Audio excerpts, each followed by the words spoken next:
DM setting for dummies. If you guys don't know what DM setting is, I'm going to give you guys a rundown of exactly what DM setting is, how to get good at it, and why is DM setting a thing. All right, let's get straight into it. DM setting for dummies. These are the main things that DM setters do. They book qualified calls, they qualify leads, they handle DMs for offer holders, they nurture trust and incentive, they dig pain inside the DMs, and they build urgency. What does book qualified calls mean? And what does it mean to qualify a lead? First of all, a lead is a prospect, someone who is engaging with the audience, person that might be interested or has some sort of intent in joining the program of the offer holder, whether that's fitness coaching, whether that's B2B mentorship, something like client acquisition, blah, blah, blah, growth up, anything. Any person that has some sort of intent of joining the program, content engagers, followers, people who engage with stories, people like that, we consider that as leads. And in order to do this, think about it as you have a big fish pond. You have a big fish pond and your job as a setter is trying to find certain types of fish inside the fish pond based off what we call an ICP, ideal client profile. Ideal client profile based off financially, geographically, age, race, anything that the actual offer holder wants. Let's say it's a university student or it's someone that works a 9 to 5 that makes a certain amount of income. They come from the US and they're 25 and above and Asian. That might be an ICP from one of the leads, and you should be trying to find leads that are and booking them on calls based off that specific ICP and how close they are to that ICP. So when you are qualifying leads, you qualify based off their job, occupation, where they live, whether they come from a first world country or not, and why they want to start. And that's how you qualify. The whole idea of setters is that, so many people have 100,000 followers, 500,000 followers,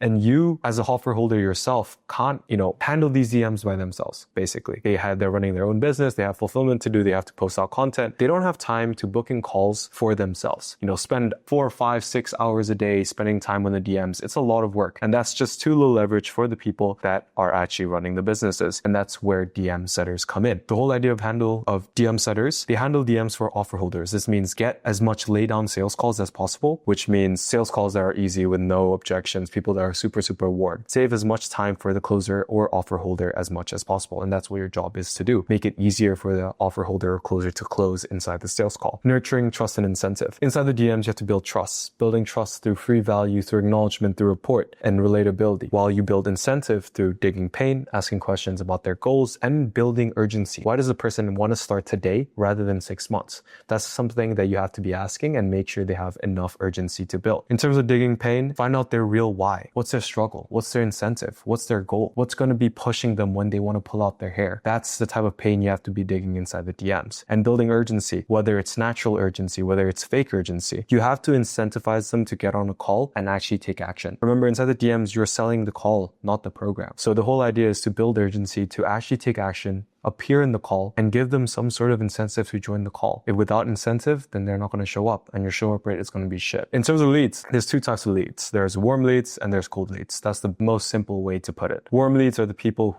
they trust you. Warmth is based off the level of trust. You know that game of a warm and cold, hot and cold, right? When you are hiding for a person, the closer you are to the person, the hotter you get. The further away you are from that person that's hiding, the colder you are. That's the whole idea with leads. The warmer the leads, the more trust they have, the more content they've consumed. They've been following the account for a long time. They have the urgency and they want to make a change. Those are warm leads. When they're cold, they're further away from the lead, from the offer holder. They're much less nurtured. They have less trust. This means more sales friction inside the sales calls and the DMs, and this means that they are harder to sell. In terms of the basics, you have to understand what we call a DM funnel. This is kind of like the main sales funnel that people use inside offer holders in terms of, service-based businesses online. We have the DM funnel. You've probably seen this before in terms of content, in terms of CTA, that's the top of funnel. Stories that have CTAs like DM me keyword and I'll send you whatever. DM me keyword if you want to get onto a one-on-one, whether that's on the story, bio, post. That's how we start the actual sales funnel. And from that, we move into the DMs where we are nurturing booking. I explained also outbound and inbounds. Outbounds basically mean outreach, people that you are starting conversations with. So instead of the lead starting the conversation, you are starting the conversation. While inbounds are the people that DM you that keyword or starts conversations with you inside the DMs. And then from there, you book in the call, you get on the sales call. On top of that, we also have the DM call funnel. This is kind of it's the same as the DM funnel, except we have this thing called triaging.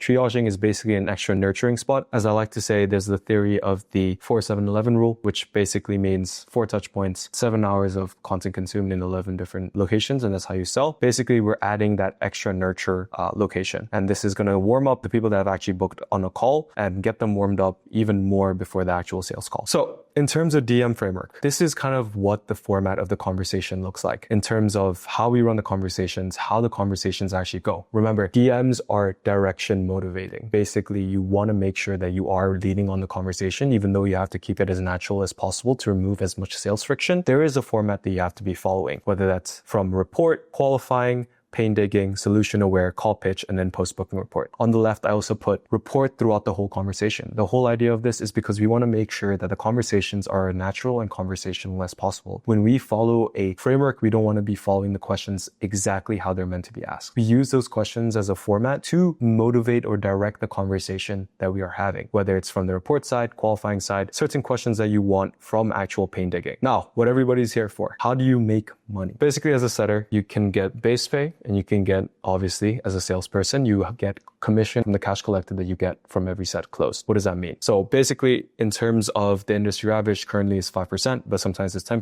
15%. Every single time you book someone into a sales call and they close for a certain amount of money, you get a percentage off of that commission base. Let's say a person books in, they pay in full, they pay 5K for a program, you get $250. And in terms of base pay, not every offer is going to give you this, but this is definitely something that should be implemented, and it's definitely a new industry thing that's happening. A base pay of $100 to $500 just basically on top of the commissions to boost up your morale just a little bit, right? And that's how you make money. Client shoes theory. This is one of the main things I want to be talking about as well. So many setters don't really understand this, and they think that the only job that they do is to ask questions and interview people before they get on sales call. That's where it gets wrong. The whole idea of the sales process in the DMs, that you want to remove the sales friction completely. You want to be as conversational as possible. You want to make sure that the lead is actually getting heard. You acknowledge them. You sound natural. You actually sound like a person talking to them rather than a bot. The whole idea is that if you follow a script, you're probably going to sound robotic, and you want to move away from that script and understand what the format is. So through that, you have to understand the client shoes theory. You have to remember you're speaking like the client. So make sure you learn as much as the offer holder as possible. Make them fill up a personal page. Make sure you watch their videos, their content, so you actually have an understanding of their knowledge. Speak to them every day. Pick up their mannerism. Speak like the actual offer holder as much as possible. You sound like them every single day. Like day-to-day living, you sound exactly like them. I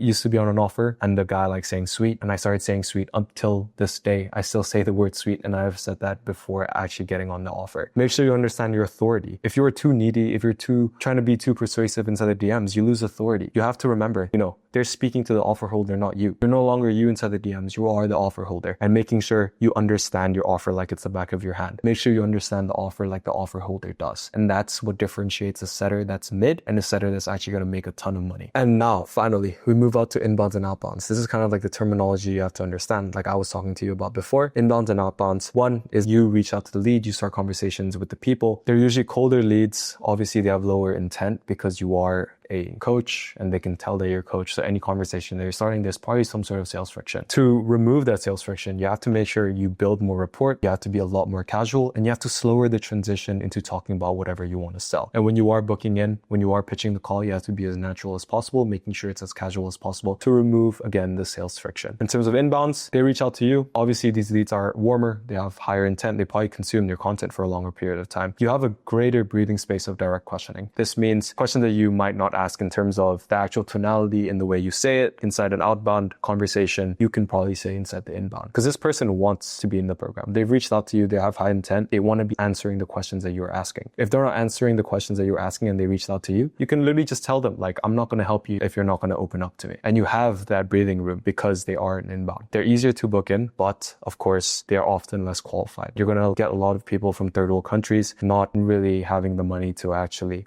join the program. And that's the basics of setting. DM setting for dummies. It's not that difficult, but it is something hard to master. And it makes a big difference, understanding this and actually implementing it. It's a whole different story. The whole idea is that you want to make sure that you're learning every single day and you understand the questions that you are asking, right? That's what differentiates the people who actually make a lot of money from setting and learning from the people that they work with compared to the people that just get stuck in setting for a year and making only $1,000 a month.